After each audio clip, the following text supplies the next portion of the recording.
Tonight we bring you tales of the unexplained, the haunted, and the truly chilling. So settle in, but don't get too comfortable. You might not be alone. Welcome to Retraced Echoes. Have you ever felt the eyes of something unseen, watched shadows dissolve into walls, or heard whispers from a presence that wasn't there? For one family, these weren't fleeting thoughts. They were their reality. It began with a child's frightened cry, "There's a bad man." But what started as an eerie encounter in 1996 soon spiraled into years of unexplained phenomena, figures that vanished, footsteps in empty rooms, and dreams that blurred the line between waking and supernatural. This is their story. It's the kind of question that lingers in your mind for years. Have you ever seen something that defies explanation? Shadows that melt into the walls, fleeting whispers, or a presence that you can't see but you feel, or the piercing gaze of something that you know should not exist. Well, for one family, these questions, they weren't merely hypothetical. They were eerie threads woven into their lives. You see, in 1996, the stillness of an ordinary evening was shattered when a 2-year-old little girl bust into a living room, her voice quivering as she explained, "There's a bad man." Now instinctively, her parents, they raced to her bedroom, but the room was empty. But the little girl stood firm as she pointed towards the corner right there by her bed.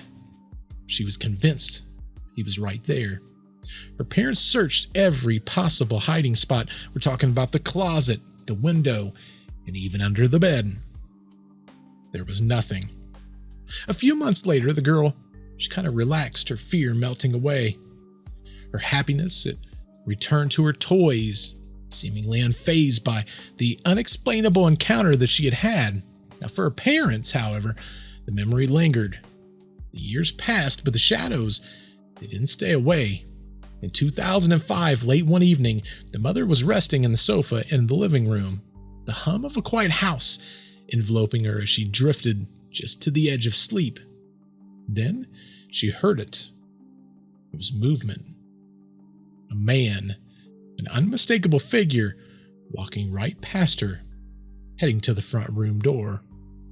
Then he went from there into the kitchen. She watched, her heart pounding, assuming that it had to be her husband. But minutes dragged by, and he didn't return. Concerned, she went to check. The kitchen was empty. The front door, it remained locked. And there was no one there. Perhaps it was her imagination, trick of the dim light. She pushed the thought aside, but the question persisted. What did I see, she thought. Now, months later, the question, it grew heavier. At 5:15 in the evening, her daughter skipped into the kitchen, brimming with excitement. "Dad's home early," she announced. Confused, her mother replied, "He's not though, honey." But the little girl, she insisted, "Yes, he is. I saw him." They searched every room, but he wasn't there. 10 minutes later, he would pull up into the driveway, arriving exactly when they expected. Who had the little girl seen? The strangeness, it didn't end there. You see, in 2013, late on a March evening, another of the daughters, now 16, sent a frantic text from her bedroom. "I think I just saw a woman," she wrote. Now, she described that figure with chilling clarity. She talked about it had tangled hair. It was spilling down the sides of her head, a glowing blue aura, and a stationary stance that it was almost as though it was tethered to just one spot. The very next night, the apparition, it appeared again. The mother, unnerved by the growing intensity, envisioned a white light surrounding the house, a desperate attempt to cleanse the unseen forces. But sleep, it brought no solace. That night, the mother dreamt of that very woman, hazy but present. Now in the dream, the woman's face twisted with an eerie determination. She reached out, her hand solidifying as it touched the mother's arm. It felt real. In fact, it felt too real. The woman then gestured to her to follow. Now, in the dream surreal haze she obeyed, she walked right into the living room, where the woman stood. Her hands were bound. A man appeared beside her. His hands were also tied. Now, the dream faded, leaving a very chilling aftertaste that lingered well into the morning. Now, by dawn, her daughter recounted something equally disturbing. A man had also been standing in a room next to that very mysterious woman. Now, over time, the family members reported oddities also. We're talking about footsteps in the empty halls, the sensation of someone slipping into their bed, only for the space to remain empty. Now, despite the growing list of encounters, the mother resisted labeling the house as haunted. Instead, she described it as a place where there was like these cycles, ebbs and flows of unexplainable activity. Some days were quiet, others they buzzed with an unspoken energy. Though the family grew accustomed to the strange occurrences, they never truly found answers. The house remained a question mark, an open loop of mysteries, always dancing between the realms of the known and the unknown. In the dead of night, with only minutes left in an investigation, two paranormal investigators found themselves face to face with the unexplainable. The hallway was silent, the air heavy with anticipation. And then it happened, a flicker of movement, shadows multiplying, and a towering figure emerging from the darkness. Was it one of the poorhouse's restless spirits, or something far more sinister? This is a story of fear, fascination, and the moment when reality bends under the weight of the unknown. The quiet of an early morning hung thick in the air as the investigation of the Old County poorhouse stretched into its final minutes. You see, it was 5:30 in the morning, and most of the paranormal team, they'd already packed up. The equipment had been quiet for hours, yielding absolutely no results in the ominously named Shadow People hallway. Now frustrated, the team members, they descended the stairs, wishing the remaining investigators any kind of luck that they could possibly have. They left Steve and one other person in the hallway, an expanse of eerie silence that stretched endlessly before them. With only a sliver of time left, they decided to see if the mysterious shadows would just make one little small appearance. They positioned themselves halfway down the corridor, their eyes scanning the dimly lit space. Now, minutes ticked by, and then it happened. There was a flicker of movement. First one shadow, and then another, sliding against the wall in a very unnatural way. Their numbers, it grew, multiplying in ways that defied explanation. What had been once a very empty corridor just minutes before was now teeming with restless energy. The atmosphere grew heavier. They felt like they was being watched, and then out of nowhere, a figure emerged, 7 foot tall, lean and unmistakably a male. The shadow person loomed in the hallway, his presence suffocating in its intensity. Began to move very slowly, very deliberately, directly towards them.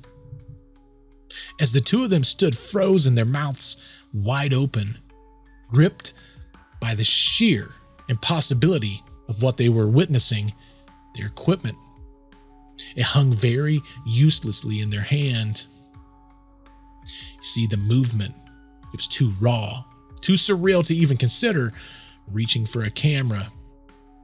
Closer and closer it came, its form impossibly clear, until it was about 5 foot away from him. And then, as if completing its purpose, simply dissipated into nothingness. The silence remained thick and oppressive.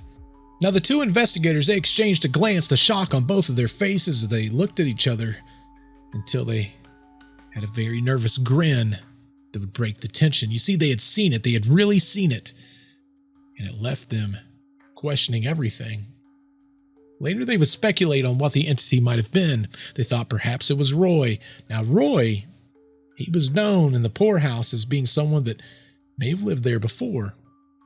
Roy was said to have been a very towering figure with a very large head. He was abandoned by his family, and he had lived and died within the poorhouse's walls. His story, filled with tragedy and isolation, lingered like a shadow in the history of the very place. That morning, as the sun began to rise, the two investigators, they would leave the building, their minds absolutely racing. You see, the hallway, once shrouded in mystery, it had unveiled one of its darkest and deepest secrets. But with that revelation came a very chilling realization. See, some questions, they might be better left unanswered. For over 2 decades, a family in Kirkwood, Missouri, shared their home with something unseen. What began as harmless misplacements, books in basements, faint scents of cologne, soon evolved into unsettling encounters. Footsteps on empty stairs, a man standing silently by the bed, and objects disappearing only to return in impossible ways. The house held its secrets close, watching, waiting, as if alive. But when the family finally left, one question lingered. Did they leave it behind, or did it follow? Now, for over 2 decades, the house in Kirkwood, Missouri was more than just a home. See, it was a stage for the unexplainable. See, there was a family and they had learned to coexist with the unusual, starting with very small, curious happenings. Items would vanish only to reappear in strange places, sometimes days, sometimes weeks later. Even the family's pets seemed somewhat attuned to the strange energy. The cats that were oftentimes relatively relaxed, they would happen to focus on a single spot in the room, tracking an invisible presence with very eerie precision. Whatever it was seemed to pass right by them, leaving only the trace of unease in the wake. Now, the husband's work, it often took him out of town, leaving his wife alone in the house, and one night, she woke up to see a man standing near the bed, dressed in a plaid shirt and some jeans. He appeared solid and lifelike, staring at her with a very unnerving calm. She closed her eyes, and when she reopened them, he was gone. Shaken, she told her neighbor about what happened, and the neighbor would tell her something about the house's history. The neighbor, a longtime resident, revealed that a young couple had once lived there. The husband had passed away suddenly from a heart attack, leaving behind a life abruptly interrupted. Years later, the strange encounters, they continued. Visiting friends reported feeling watched in the bedroom, with one claiming to have seen a man standing by the door. The wife, too, often felt this weird discomfort in the room, as though she was never truly alone. On another occasion, her wedding and engagement ring vanished from the living room. After a frantic search, she found them very neatly placed in the bathroom on a towel, along with her watch, an arrangement that she hadn't made and she couldn't honestly even explain it. The house was locked and she was the only one in the house. The moments grew more unnerving. One morning, as her husband had retrieved the lawnmower from the shed, the wife, she was certain that she heard him moving about the house, footsteps on the stairs, the creak of floorboards. She called out to him, but then she would realize that he wasn't even inside the house. In fact, he was outside the house, about 50 feet away. That was the moment. She could no longer dismiss the events as just her imagination. The family's final encounter, it would come shortly before they moved out. See, the husband, he was restoring this old vintage Vespa. He had purchased a very small badge to kind of complete the project. He left on the side of the table, but when he went to go to retrieve it, it was gone. Frustrated, he searched the house and the garage, but he found nothing. Given up, he returned inside and just relaxed. As he turned on the light, the badge caught his eye, leaning against a stack of items that he had recently placed on the table. The arrangement, it was almost like it was deliberate, almost mocking, as though the house itself was playing a game. Years after moving out, the family learned the house had been torn down and replaced with a larger, newer one. couldn't help but wonder if the restless presence might have gone. The house had been keeping watch over those that lived inside, holding its secrets close. Now these secrets would forever remain part of the shadowed past. Sunday afternoons were a father's cherished time with his young daughter, but one ordinary trip to the dump would lead them to a forgotten cemetery and to an encounter that would leave them questioning the boundaries between the living and the lost. A child spirit named Annie, a tale of tragedy etched into weathered stones, and a little girl who might just have bridged the gap between worlds. This is the story of a quiet knoll, a protective presence, and the questions that refuse to fade. For a single father, Sunday afternoons, they were a time of errands and connection with his 10-year-old daughter. One of their regular routines included a stop at the local dump before returning her back to her mother's house. It was during one of these trips that they stumbled upon a lonely, forgotten cemetery nestled atop a small knoll in the middle of nowhere. As they would drive past, the father pointed out casually, "Hey, look at that old cemetery." "Dad, can we stop?" Her voice broke through the curiosity gleaming in her eyes. See, it was in early April. The chill of the late winter still hung into the air. Thin traces of snow clung to the edge of the cemetery grounds. The two would end up parking and venturing towards the weathered tombstones. As they walked, there was a very unexplainable sense of, it was almost like someone was there.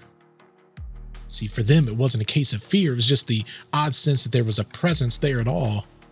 It was enough to shorten their visit, and soon they was returning to the car and they was driving away. Months had passed in the cemetery. It remained a quiet memory till another dump run brought them back to the same road. And his daughter spoke up. "Dad, can we stop?" This time the atmosphere felt heavier, as if the air itself carried an unseen weight. They didn't linger very long, but the stillness of the place had clung to them as they left. As they drove away, the little girl broke in silence with a startling revelation. "Dad, I have a spirit in my house. I want to say her name is like Annie or Anna. She wears old clothes. She has a little hat on top of her head. Her eyes are very red. I feel like she's there to protect me. Sometimes she sits on the end of my bed, and I see her mostly when I'm falling asleep or when I'm waking up." She paused before adding, "Sometimes she comes to your house too. In fact, when I'm there, she's been known to sit on the end of my bed." The father was shaken yet intrigued, and he would probe for just a little bit more detail. Annie, his daughter explained, wasn't frightening. In fact, she felt very safe to her, almost as though she was like a spirit of like a guardian angel or something like that. Still, the story had weighed heavily on his mind. A few weeks later, he shared the tale with his girlfriend, who was equally fascinated. On a chilly Saturday, they had returned to the cemetery, just him and her. They would wander amongst the gravestones when they stumbled upon a marker that they had missed before. You see, it belonged to a family of 3 children. There was Alice, who was age 13, Anne, aged 11, and Webster, a 5-year-old boy. All of them had perished in the flood of 1846. See, the connection was immediate, undeniable. They had found Annie. The following Wednesday, on the drive back to school, the father would say to the daughter, "I think we found Annie." "How did she die?" he asked. He was kind of testing her, seeing if she knew. "You tell me. I want to say it's like a car accident or something," she said. "But that's not right." And she paused, thinking very deeply before she continued. "Did she drown?" His jaw dropped. "How'd you know that?" The girl's answer was as simple as it was profound, "Because I asked her." Later, when we entered the house, his daughter would elaborate. See, Annie had told her that she had drowned. For a man who was so skeptical himself, this experience left him questioning everything. Could it be that the lonely child's spirit had seen a kindred soul in his daughter and found comfort in her presence? After that, Annie's visits, they stopped, almost as though she had found her peace that she was looking for and that she needed. For the father, the question lingered. Was his daughter a link between the two worlds, bridging the living and the lost? Or had this simply been imagined completely? In the end, some mysteries, they don't need answers to leave their mark. In 1985, a family moved into a quiet home nestled in the shadow of Old Caves Crater, Arizona, a place where the land itself seemed alive with memories of those who came before. But as the family settled in, it became clear they weren't the only ones calling the house their home. Faint drumbeats, a man watching from the mirror, and a mischievous presence at the stairs hinted at a history unwilling to let go. This wasn't just a haunting. It was something deeper, something tied to the very bones of the land. In 1985, a family moved into a modest home nestled in a field near the Old Caves Crater, Arizona. The land itself, it was steeped in history, once home to the Seminole people who farmed and hunted and drew water. Now, the area brimmed with a quiet, almost sacred energy, but the family, they didn't anticipate how deeply the energy might intertwine with their own lives. See, from the very beginning, the house, it seemed somewhat unsettled. At night, faint drum beats echoed from the front of the house, a sound that no one could ever trace. The mother, determined to protect her children from fear, suppressed her own unease. It's nothing, she told herself, but the house didn't let her forget. On a trip to Ohio, she brought back an old family set of photographs, and amongst them was a haunting image of a great-great-uncle who had been shot in the face at 17. Now, shortly after the pictures was brought into the home, strange events, they took a very dark turn. Her 7-year-old son, while brushing his teeth one evening, ran downstairs in terror. "There's a man in the bathroom," he said, his voice trembling. When asked to describe, the boy's words eerily matched the man in the photograph. A cross was hung in the bathroom after that. The mother soon discovered others had seen the man too. Her best friend, an aunt, even her cousin described the same figure. Each encounter, it marked itself with a very chilling silence. Yet the man, he wasn't alone. Something smaller, odder, seemed to inhabit the bottom of the stairs. A thing, the mother would say. She would say that it was short. It was unnerving, misshapen. It would meddle with the family's life in little small petty ways.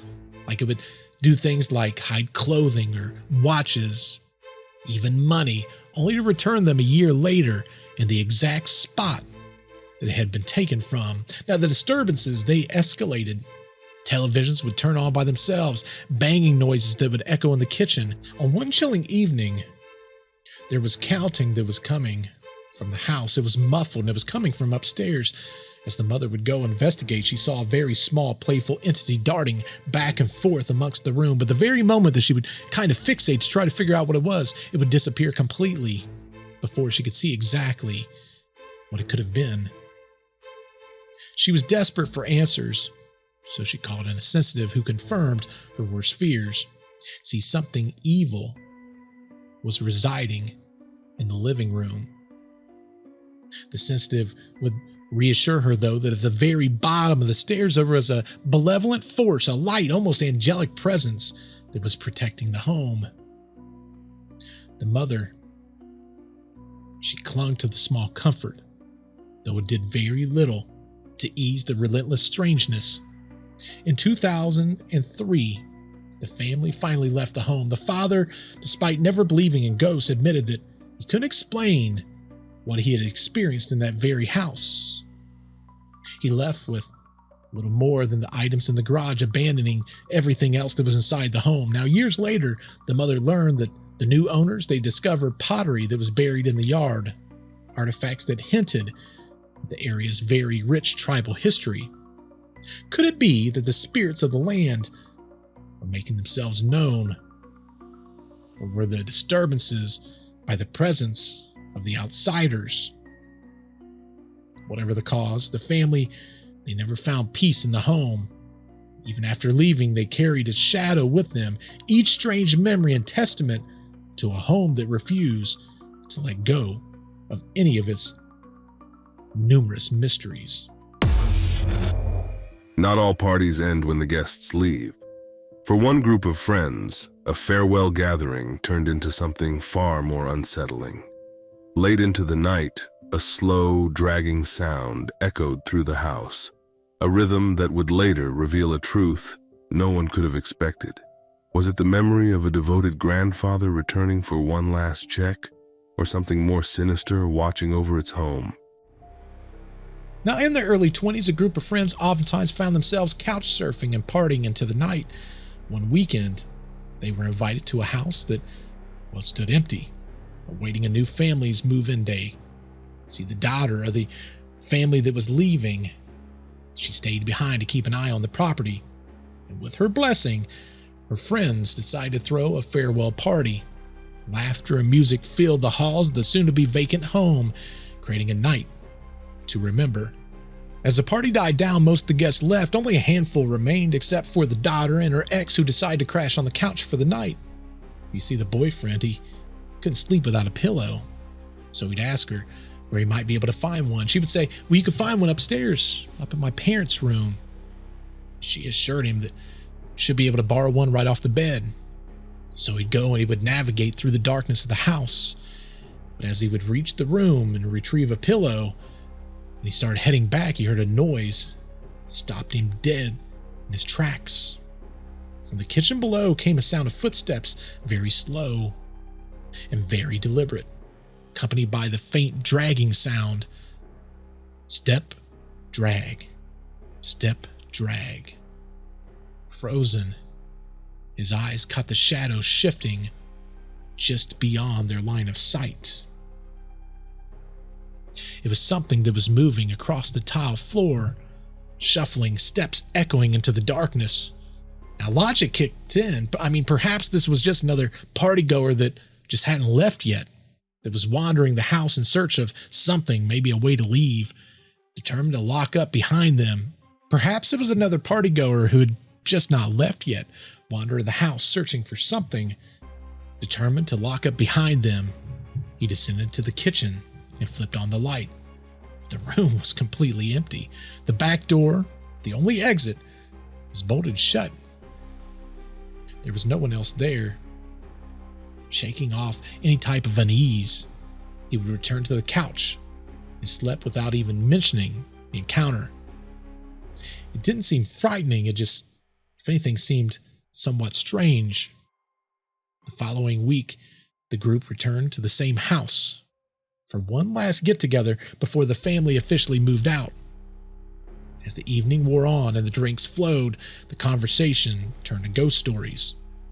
Now, he would decide to share what had happened that very night, the footsteps, the shadow, the dragging sound. A chill fell over the group, but it wasn't until the final puzzle piece fell that it all made sense. "My grandfather passed away recently," she began. "After surgery, one of his legs was left shorter than the other. He always had this limp, dragging one foot as he walked. The room felt silent. She would mimic how he would walk. Step, drag, step, drag. The reenactment, it was unmistakable, matching the exact sound that he had heard just a week before. Goosebumps would come across his skin as he would realize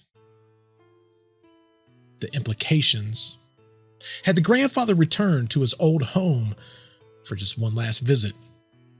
Perhaps he was ensuring that everything was looking up, making sure that everything was locked tight, looking after the house in his own way.